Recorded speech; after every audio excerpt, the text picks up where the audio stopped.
بسم اللہ الرحمن الرحیم نحمده ونصلی علی رسوله الکریم اما بعد فاعوذ باللہ من الشیطان الرجیم بسم اللہ الرحمن الرحیم انا انزلناہ فی لیلۃ مبارکہ صدق اللہ العظیم۔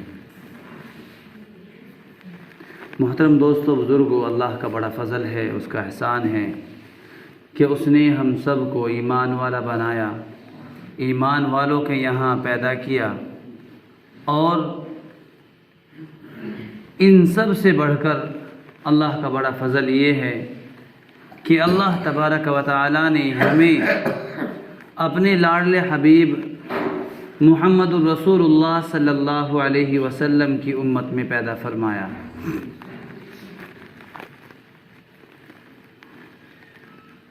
دوستو، قرآن کریم کے نازل ہونے کے بارے میں قرآن کریم کہتا ہے انا انزلناہ فی لیلۃ مبارکہ۔ اللہ تعالیٰ فرماتے ہیں کہ ہم نے قرآن کریم کو ایک برکت والی رات میں نازل کیا، برکت والی رات میں، آسمان دنیا سے، لوح محفوظ سے آسمان دنیا پر، اور اس آسمان کی دنیا سے جیسی ضرورت پڑتی گئی ویسے ویسے تھوڑا تھوڑا آہستہ آہستہ اترتا گیا۔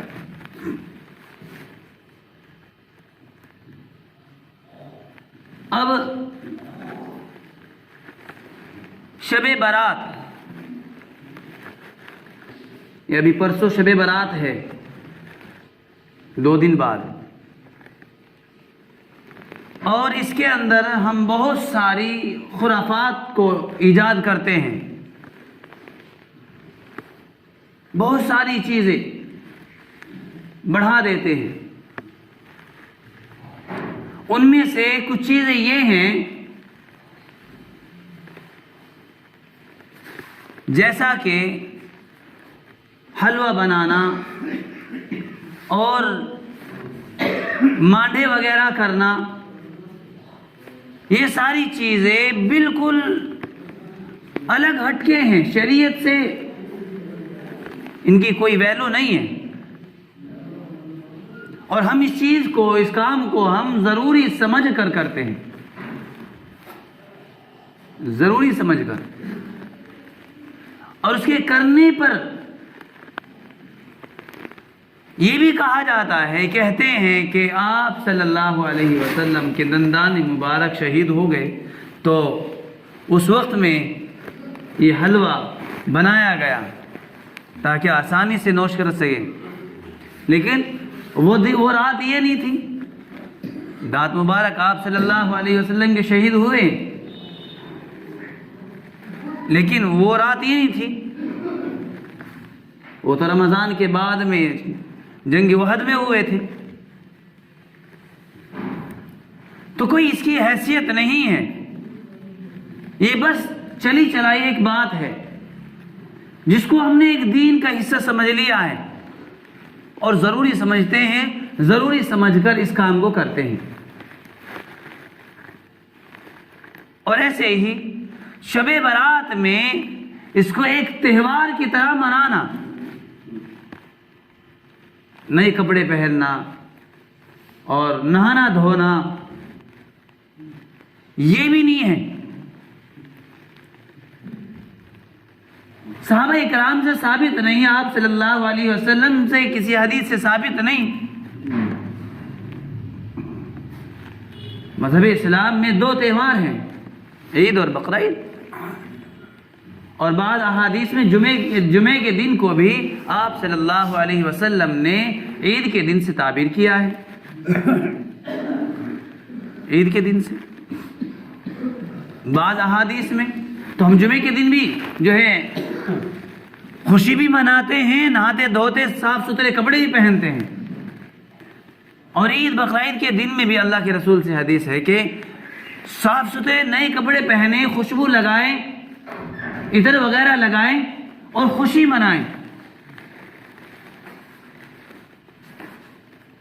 وہ درجہ ہم یہاں شب برات میں بھی کرتے ہیں، نئے کپڑے پہننا، دھلے ہوئے خوشبو استعمال کرنا، جبکہ یہ کہیں سے بھی ثابت نہیں ہے۔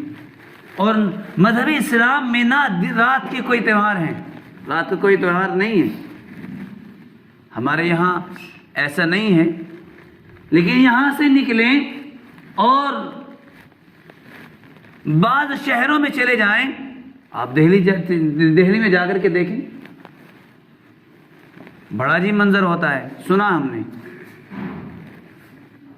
شہروں میں، تو اس کی بھی کوئی حقیقت اور کوئی اصل نہیں ہے۔ نہ رات میں کوئی تہوار ہوتا ہے، رات اللہ تعالیٰ نے عبادت کے لیے بنائی، آرام کرنے کے لیے بنائی، رات میں عبادت کرو یا آرام کرو۔ ایسے ہی شب برات میں جو عبادت کرتے ہیں، جمع ہو کر کے، مجمع اکٹھا ہو کر کے،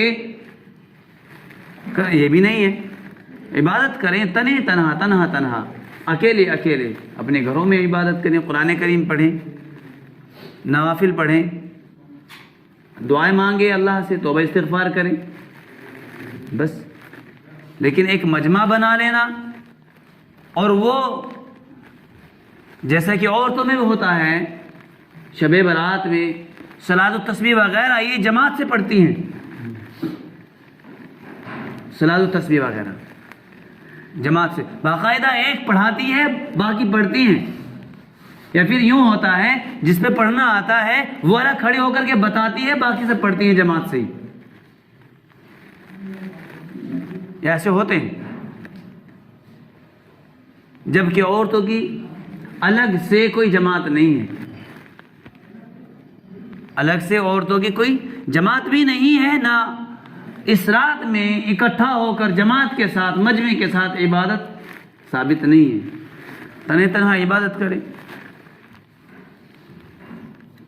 یہاں ہم نے تو نہیں دیکھا، لیکن اور دوسری جگہوں پہ دیکھا ہے، سنا ہے، شب برات میں لوگ قبرستان میں جاتے ہیں اور مجمع کے ساتھ جاتے ہیں، اور کہتے ہیں آپ صلی اللہ علیہ وسلم اس رات قبرستان گئے۔ ایک حدیث ملتی ہے، کمزور ہے، ضعیف ہے، آپ صلی اللہ علیہ وسلم گئے قبرستان، لیکن وہ مجمع کے ساتھ نہیں گئے، مجمع کے ساتھ نہیں گئے، تنہا گئے، اور جا کر کے جو ہے دعا استغفار کی مردوں کے لیے، اور واپس آ گئے۔ اور یہاں مجمع کے ساتھ جانا ہوتا ہے، آدمی جاتے ہیں، یہ بھی نہیں ہے۔ یہ ساری چیزیں وہ ہیں جن کو ہم ضروری سمجھتے ہیں، جبکہ ان کی کوئی حیثیت نہیں ہے شریعت کی نظر میں، کوئی اس کا کوئی وقار، کوئی وقات، کوئی حیثیت ہے ہی نہیں ہے۔ ان سب چیزوں سے بچنا چاہیے، بالکل اپنے درمیان سے، اپنے معاشرے سے، سماج سے، گھروں سے اس کو نکال دینا چاہیے۔ اب یہاں مسجد میں مرد حضرات آ جاتے ہیں، عورتوں کو نہیں بتاتے، سنتے تو ہیں، عورتوں کو نہیں بتاتے، اور عورتوں کو بتاتے بھی ہیں، بعض عورتیں مانتی نہیں ہیں، پھر بھی جیسے کہ حلوہ میں ہر سال بتاتا ہوں، شب برات پہ حلوہ نہ بنائے، پھر بھی آتا ہے، تو یہ تو بتاتے نہیں ہیں، اور بتاتے ہیں تو اس کو تنبیہاً سختی کے ساتھ نہیں روکتے ہیں۔ بتا تو رہے ہوں، آتا ہے، جب بھی بتا رہے ہوں پھر بھی آتا ہے، میں برابر ہر سال بتاتا ہوں پھر بھی آتا ہے۔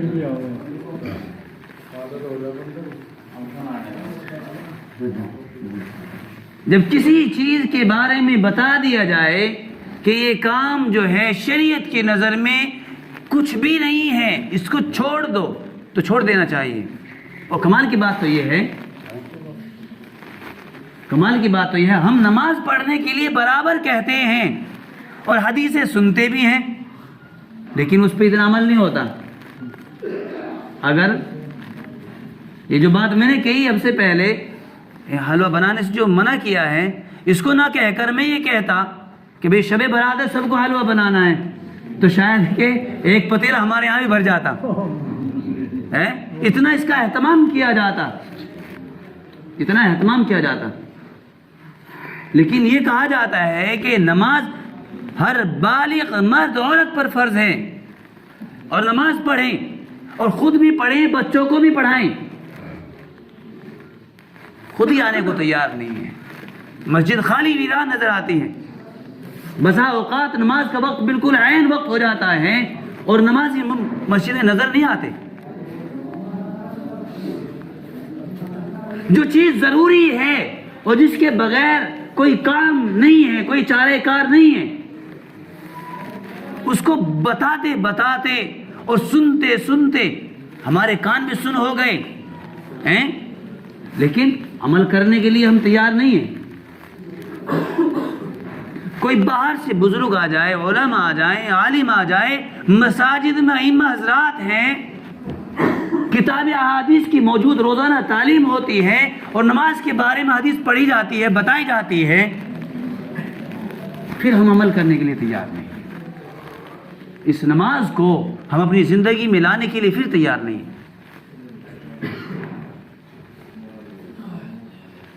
جبکہ ہر شخص جانتا ہے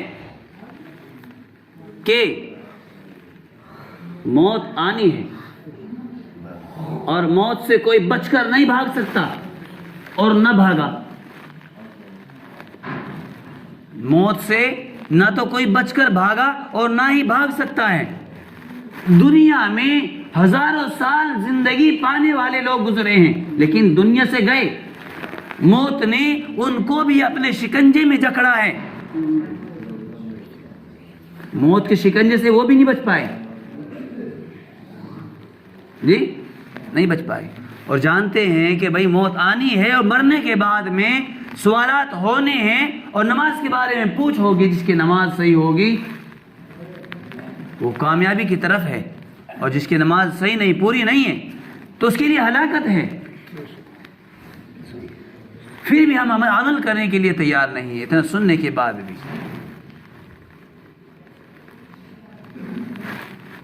یا تو میں یہ بات بار بار کہتا ہوں، یا تو ہم جو بات سنتے ہیں یہ سمجھ کر سنتے ہیں کہ بھئی دیکھیں مولوی صاحب بیان کس طرح کرتے ہیں، کہیں ہمارے کانوں میں چاشنی پڑتی ہے یا نہیں، کانوں کو سرور ملتا ہے یا نہیں بیان سے۔ یا تو یہ سمجھ کر کے سنتے ہیں، یا پھر یوں سمجھتے ہیں کہ ان کا کہنے کا کام ہے اور ہمارا سننے کا کام ہے، بس۔ ان دو باتوں میں سے ایک ہے۔ جب تیسری بات یہ آ جائے گی، تیسری بات یہ سمجھ کر اور عہد کر کے ہم سنیں گے کہ بھئی جو بات کہی جائے گی اس پر ہمیں عمل کرنا ہے، تو عمل کرنا آسان ہوگا۔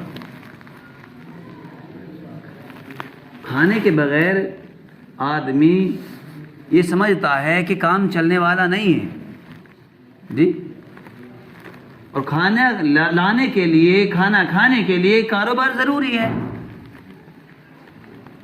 تو نماز کو بھی اسی طرح سمجھیں، اگر نماز زندگی میں نہیں ہے تو زندگی کی کوئی حیثیت نہیں ہے،